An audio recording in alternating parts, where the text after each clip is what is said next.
ഓടുന്ന ട്രെയിനിൽ നിന്ന് TTEയെ തള്ളിയിട്ട് കൊന്ന കേസിൽ പോലീസ് അന്വേഷണം തുടരുന്നു. ഒഡീഷ സ്വദേശി രജനീകാന്തയെ ഇന്ന് സംഭവ സ്ഥലത്തെത്തിച്ച് തെളിവെടുക്കും. TTE വിനോദിന്റെ പോസ്റ്റ്മോർട്ടം ഇന്ന് നടക്കും. തൃശൂർ വെളപ്പായിൽ ഇന്നലെ രാത്രിയായിരുന്നു അതിദാരുണ സംഭവം. ജെയ്സൺ ചാമോളപ്പിലാണ് വിവരങ്ങളുമായി ചേരുന്നത് തൃശൂരിൽ നിന്ന്. ജെയ്സൺ, ഇദ്ദേഹത്തിന്റെ മൃതദേഹങ്ങൾ ഇപ്പോൾ എവിടെയാണ് സൂക്ഷിച്ചിരിക്കുന്നത്? എവിടെയാണ് പോസ്റ്റ്മോർട്ടം നടക്കുക? മാത്രമല്ല, ഇന്നലെ ഈ തൃശൂർ TTFന് പാലക്കാട് TTF ഈ പ്രതിയെ കൈമാറിയിരുന്നു. ഇയാൾ ഇപ്പോൾ ഏത് ഓഫീസിലാണുള്ളത്? എപ്പോഴായിരിക്കും തെളിവെടുപ്പ് ഉണ്ടാവുക? ബിനിലെ, ഞാനിപ്പോൾ നിൽക്കുന്നത് കഴിഞ്ഞ ദിവസം അതിദാരുണമായ ഉണ്ടായ ഒരു മരണം സംഭവിച്ച വളപ്പായിലെ റെയിൽവേ ട്രാക്കിന് സമീപത്താണ്. ഇന്നലെ ഏറെ വൈകിയാണ് ഇൻക്വസ്റ്റ് നടപടികൾ പൂർത്തിയാക്കിയ ശേഷം മൃതദേഹം തൃശൂർ മെഡിക്കൽ കോളേജ് ആശുപത്രിയിലേക്ക് മാറ്റിയത്. തൃശൂർ മെഡിക്കൽ കോളേജ് ആശുപത്രിയിൽ ഇപ്പോൾ മോർച്ചറിയിൽ സൂക്ഷിച്ചിരിക്കുകയാണ് വിനോദിൻ്റെ മൃതദേഹം. ഇന്ന് ഏകദേശം 9 മണിയോടുകൂടിയാണ് പോസ്റ്റ്മോർട്ടം നടപടികളിലേക്ക് കടക്കുന്നത്. ഏറ്റവും പ്രധാനപ്പെട്ട വലിയൊരു ഡോക്ടർമാരുടെ സംഘമായിരിക്കും പോസ്റ്റ്മോർട്ടം നടപടികൾക്ക് നേതൃത്വം നൽകുക. ഇതേസമയം ഇന്നലെ ഏറെ വൈകി പ്രതിയായ രജനീകാന്തയെ തൃശ്ശൂരിലെ റെയിൽവേ സ്റ്റേഷനിലെ റെയിൽവേ പോലീസിൻ്റെ ഓഫീസിൽ എത്തിച്ചിട്ടുണ്ട്.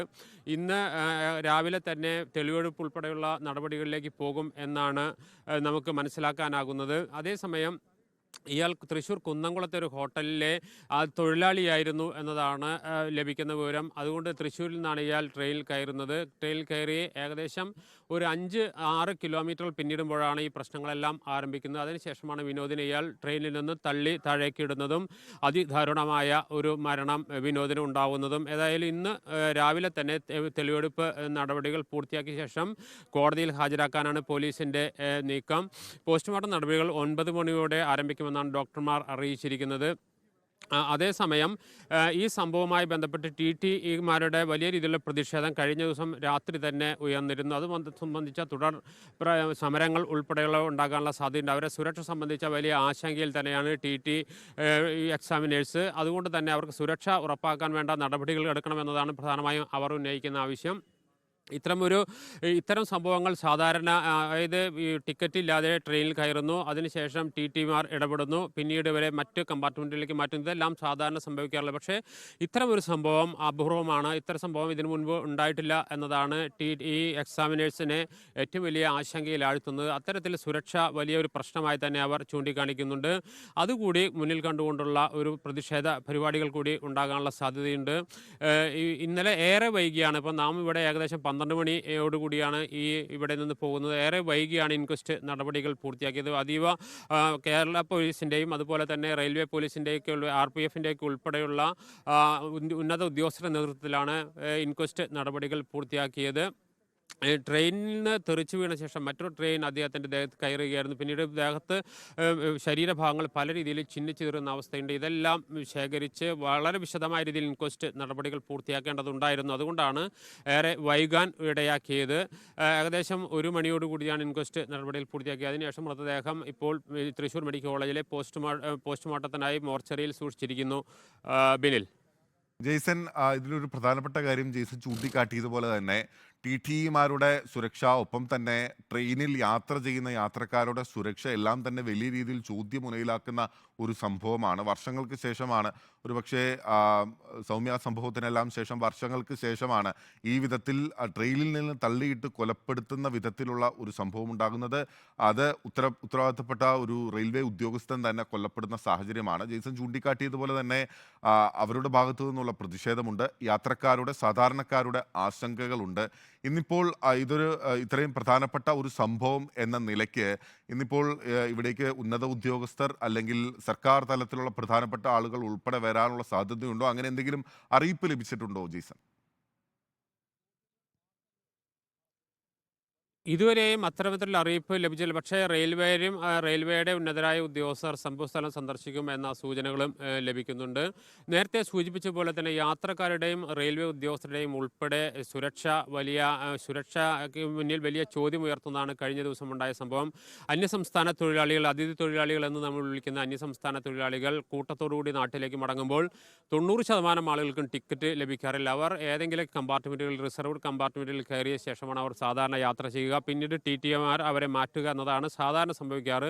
ടി.ടിമാരും അതുപോലെ തന്നെ യാത്രക്കാരും തമ്മിൽ പല രീതിയിലുള്ള പ്രശ്നങ്ങളും ആ ഘട്ടത്തിലുണ്ട്. പക്ഷേ അതൊരു ഒരു ഒരു മരണത്തിലേക്ക്, ഒരു കൊലപാതകത്തിൽ നയിക്കുന്ന രീതിയിലുള്ള പ്രശ്നങ്ങൾ ഉണ്ടാകാറില്ല പല ഘട്ടങ്ങളിലും. പക്ഷേ അതിൽ നിന്ന് വ്യത്യസ്തമായിട്ടാണ് കഴിഞ്ഞ ദിവസം അതിദാരുണമായ ഒരു അന്ത്യം ഒരു ഉന്നത ഉദ്യോഗസ്ഥനായ റെയിൽവേയിലെ ഉന്നത ഉദ്യോഗസ്ഥന് സംഭവിക്കുന്നത്. ഇതാണ് റെയിൽവേയും ഞെട്ടിച്ചിരിക്കുന്നത്.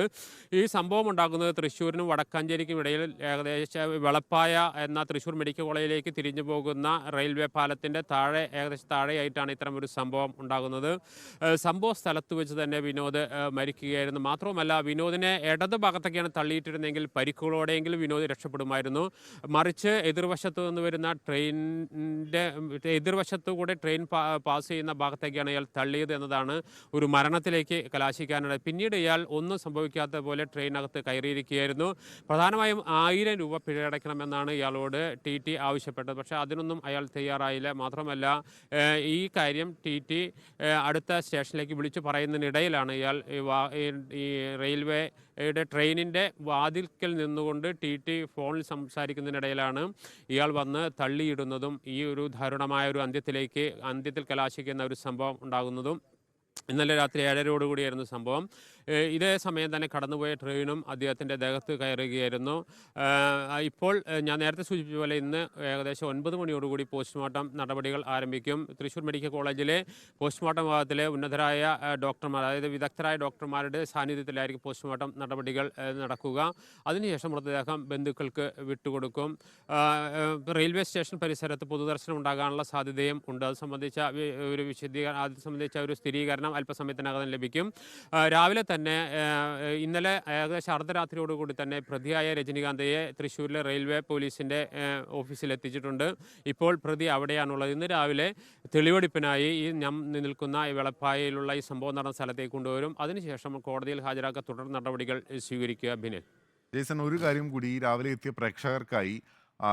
ഒരു ടി എന്നതിനപ്പുറത്തേക്ക് സിനിമാ പ്രവർത്തകനായിരുന്നു. പല ചലച്ചിത്രങ്ങളും, ശ്രദ്ധേയമായ ചലച്ചിത്രങ്ങളിലും അഭിനയിച്ചിട്ടുള്ള ഒരു വ്യക്തിയാണ്. സാംസ്കാരിക രംഗത്തെല്ലാം നിറഞ്ഞു നിന്ന വ്യക്തിയാണ് ഈ കൊല്ലപ്പെട്ടിട്ടുള്ള വിനോദ് എന്ന് പറയുന്നത്. അദ്ദേഹത്തെ ആ വിധത്തിൽ ഇന്നലെ ജെയ്സനോട് സംസാരിക്കുന്ന സഹപ്രവർത്തകർ ഉൾപ്പെടെ വർഷങ്ങളായി അദ്ദേഹം ജോലി ചെയ്തിരുന്ന, വളരെ ആത്മാർത്ഥമായി തൻ്റെ ജോലി കൃത്യനിർവഹണം നടത്തിയിരുന്ന ഒരു വ്യക്തിയാണ് എന്ന് ഉൾപ്പെടെയുള്ള കാര്യങ്ങൾ ഓർത്തെടുക്കുന്നുണ്ടായിരുന്നു. ആ വിധത്തിൽ തന്നെ അദ്ദേഹത്തിൻ്റെ സഹപ്രവർത്തകർക്ക് ഒപ്പം സുഹൃത്തുക്കൾക്ക് എല്ലാം, യാത്രക്കാർക്ക് ഉൾപ്പെടെ പ്രിയപ്പെട്ട ഒരു ഉദ്യോഗസ്ഥനാണ് ഇപ്പോൾ ഇല്ലാതായിരിക്കുന്നത്. തീർച്ചയായും ബിനിൽ, ഇദ്ദേഹം ഒരു റെയിൽവേയുടെ ഒരു ജീവനക്കാരെന്നതിനപ്പുറത്തേക്ക് കലാ സാംസ്കാരിക രംഗങ്ങളിലേക്ക് ഏറെ സജീവമായി പ്രവർത്തിക്കുന്ന ഒരാളായിരുന്നു. സിനിമകളിൽ അഭിനയിച്ചിട്ടുണ്ട്. സിനിമാ മേഖലയിലും സുപരിചിതനായ വ്യക്തിയാണ്. മാത്രമല്ല, ഇങ്ങേരുടെ വ്യക്തിത്വം എന്ന് പറയുന്നത് എല്ലാവരും പെട്ടെന്ന് തന്നെ സൗഹൃദം ഉണ്ടാകുന്ന, ഏവർക്കും ഇഷ്ടപ്പെടുന്ന ഒരു വ്യക്തിത്വമായിരുന്നു. അതുകൊണ്ട് തന്നെയാണ് ഒരു ടിയുടെ മരണത്തെക്കാളുപരി അത് വലിയ രീതിയിലുള്ള ഇമ്പാക്റ്റ്, വലിയൊരു ചലനം പല മേഖലകളിൽ ഉണ്ടാക്കാനായിട്ടുള്ള ഒരു സാഹചര്യം ഉണ്ടായത്. പ്രധാനമായും സിനിമാ മേഖലയിലുള്ളവർ തന്നെ ഇന്നലെ പ്രതികരണങ്ങളുമായി രംഗത്തെത്തിയിരുന്നു. അവർക്കെല്ലാം വേണ്ടപ്പെട്ട ഒരു ആൾ എന്ന നിലയിലാണ് വിനോദിനെ ഏവരും കാണുന്നത്. മാത്രവുമല്ല, ഉദ്യോഗസ്ഥരുടെയിലും വളരെ മികച്ച സേവനം നടത്തുന്ന ഒരാൾ എന്ന നിലയിൽ കൂടി വിനോദിനെ കാണുന്നുണ്ട്. ഇത്തരത്തിൽ പിഴ ഈടാക്കി കൂടുതൽ പണം പിഴ ഈടാക്കുന്ന, അതായത് നിയമവിരുദ്ധമായി യാത്ര ചെയ്യുന്നവരിൽ നിന്നും പെനാൽറ്റി രൂപത്തിൽ പിരിച്ചെടുക്കുന്ന, ഏറ്റവും അധികം തുക പിരിച്ചെടുത്ത ഒരു ഉദ്യോഗസ്ഥൻ എന്ന രീതിയിൽ റെയിൽവേയുടെ പാരിതോഷികം, അതായത് അംഗീകാരവും ലഭിച്ചിട്ടുള്ള വ്യക്തി കൂടിയാണ് വിനോദ്. ഇത്തരത്തിൽ കലാമേഖലയിലാണെങ്കിലും തൻ്റെ കർമ്മമണ്ഡലമായ റെയിൽവേയിലെ ജീവനക്കാരൻ എന്ന നിലയിലാണെങ്കിലും തൻ്റേതായ രീതിയിൽ ഏറ്റവും മികച്ച പ്രകടനം കാഴ്ചവെക്കുകയും അതോടൊപ്പം എല്ലാവരുമായി നല്ല സൗഹൃദം സൂക്ഷിക്കുകയും ചെയ്യുന്ന ഒരു വ്യക്തിയാണ് വിനോദ്. അതുകൊണ്ട് തന്നെയാണ് വിനോദിൻ്റെ ഒരു മരണം ആളുകൾക്കിടയിൽ വലിയ, പ്രത്യേകിച്ച് അദ്ദേഹത്തിൻ്റെ സഹപ്രവർത്തകർക്കിടയിലും അതുപോലെ തന്നെ സിനിമാ മേഖലയിലുള്ള ആളുകൾക്കും വലിയ ഒരു വേദന ഉണ്ടാക്കുന്ന ഒരു സാഹചര്യം ഉണ്ടായത്. അത് കഴിഞ്ഞ ദിവസങ്ങളിൽ വളരെ വൈകിട്ടാണെങ്കിൽ അത്തരത്തിലുള്ള നിരവധി പ്രതികരണങ്ങൾ വിവിധ മേഖലകളിൽ നിന്ന് വന്നിരുന്നു. അതിനർത്ഥം വിനോദ് എന്ന ഒരു വ്യക്തി ഒരു റെയിൽവേയുടെ ജീവനക്കാരൻ എന്നതിനപ്പുറത്ത് ഒരുപാട് പേരുമായി ബന്ധപ്പെട്ട് പ്രവർത്തിക്കുന്ന, ഒരുപാട് മേഖലകളിൽ വളരെ സജീവമായി പ്രവർത്തിക്കുന്ന ഒരു ആളാണ്. അത്തരത്തിൽ സിനിമ നമുക്ക് കഴിഞ്ഞ ദിവസങ്ങളിൽ തന്നെ ജെയ്സൺ ജാമോളപ്പിലാണ് വിവരങ്ങൾ നൽകിക്കൊണ്ടിരിക്കുന്നത്. വിനോദിന്റെ മരണം കേരളത്തെ ആകെ തന്നെ ദുഃഖത്തിൽ ആഴ്ത്തിയിരിക്കുകയാണ്. അപ്രതീക്ഷിതമായ ഒരു സംഭവമാണ് ഇന്നലെ രാത്രി തൃശ്ശൂർ വെളപ്പായിൽ ഉണ്ടായിട്ടുള്ളത്. ചിന്നിച്ചിതറിപ്പോയി എന്നുള്ളതാണ് ഏറ്റവും വിനോദിൻ്റെ ശരീരം ചിന്നിച്ചിതറിപ്പോയി എന്നുള്ളതാണ് ഏറ്റവും ഞെട്ടലുളവാക്കുന്ന ഒരു കാര്യം. ഈ പ്രതിയുമായുള്ള തെളിവെടുപ്പ് ഇന്നുണ്ടാകും.